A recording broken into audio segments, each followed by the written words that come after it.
তো বন্ধুরা, good morning. তো তোমরা সবাই কেমন আছো? আমি ভালো আছি। তোমাদের সাথে শেয়ার করতে চাইলাম আর একটি রেসিপি।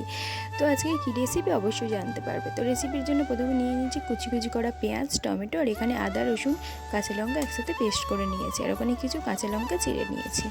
এই যে দেখো, প্রথমে তেলটা গরম হয়ে গেছে। আজকে যেটা দেখতে পেলে, দেখো আজকের হলো যে রুই মাছের রেসিপি তোমাদের সাথে শেয়ার করব। তো প্রথমে রেসিপিটা করার জন্য প্রথমে তেলের মধ্যে মাছগুলো দিয়ে দিয়েছি, এগুলোকে লাল লাল করে ভেজে নেব এবার। তো এই যে মাছগুলো লাল লাল ভাজা হয়ে গিয়েছে। আজকের করব 2 পিস, আর 2 পিস তুলে রেখেছি। আজকের 2 পিস রান্না করব ঝাল, আর 2 পিস ভাজা থাকবে। তো এখানে সর্ষের তেল দিয়ে নিই। প্রথমে সাদা তেল দিয়েছিলাম যেহেতু, তাই একটু সর্ষের তেল দিয়ে নিচ্ছি, তবে তরকারিটা খেতে টেস্ট হবে আর কি।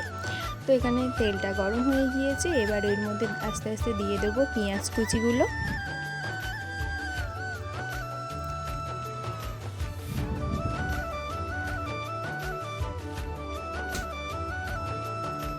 এই যে পুরো পেঁয়াজটা দেওয়া হয়ে গিয়েছে। এবার পেঁয়াজটা আমি ভালোভাবে ভেজে নেবো আর কি, মানে গোল্ডেন ব্রাউন করে ভেজে নেবো ভালোভাবে। এই যেখানে পেঁয়াজটা ভাজা হয়ে গিয়েছে, এবার এর মধ্যে দিয়ে দেবো টমেটো কুচি। তো টমেটো কুচি দিয়ে দিয়েছি। তো এই টমেটো কুচিগুলোকেও ভালোভাবে আগে ভেজে নেব। তো এখানে টমেটো কুচিগুলো ভালোভাবে ভাজা হয়ে গিয়েছে, এর মধ্যে দিয়ে দেবো আদা রসুনের পেস্ট, যেটা করে রেখেছিলাম আর কি, আদা রসুন কাঁচা লঙ্কা সেইটা।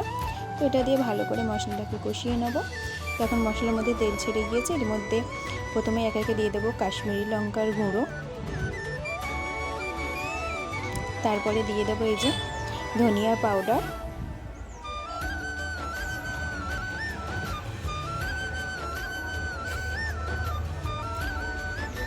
তারপর দিয়ে দেবো পরিমাণ মতো হলুদ,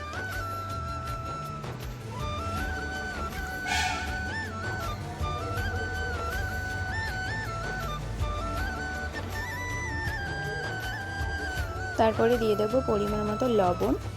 তোমাদের যতটা প্রয়োজন, যতটা খাও তোমরা দিয়ে দেবে। তারপর হালকা করে একটু, মানে কাঁচা লঙ্কা দিয়েই আছে, হালকা করে একটু পরিমাণ মতো গুঁড়ো লঙ্কা দিয়ে দিলাম। আমরা বেশি গুঁড়ো লঙ্কা খাই না, তো তোমাদের এটা স্কিপ করতে পারো। এটা স্কিপ করে কাঁচা লঙ্কার বদলে অবশ্যই গুঁড়ো লঙ্কা তোমরা দিতে পারো।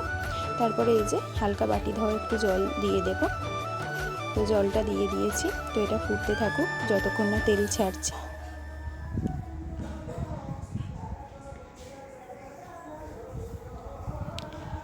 এই যে এইবার মশলাটা থেকে তেল ছেড়ে গিয়েছে।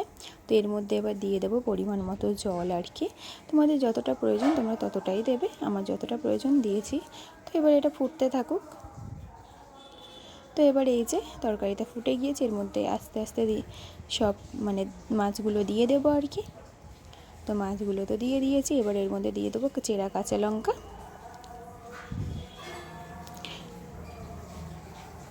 তো চেরা কাঁচা লঙ্কা দেওয়া হয়ে গিয়েছে। তো তরকারিটা হতে থাকুক। তো এখানে আমাদের রুই মাছের রেসিপি হয়ে রেডি। তো অবশ্যই জানিও কমেন্টে যে কেমন লাগলো রেসিপিটা। এখানে আমাদের লাল লাল ঝাল ঝাল রুই মাছের রেসিপি রেডি। তো অবশ্যই লাইক কমেন্ট শেয়ার করে দিও। তো আজকের মতো এইটুকুই, নিয়ে আসছি নেক্সট কোনো রেসিপি। আজকের মতো এইটুকুই, বাই।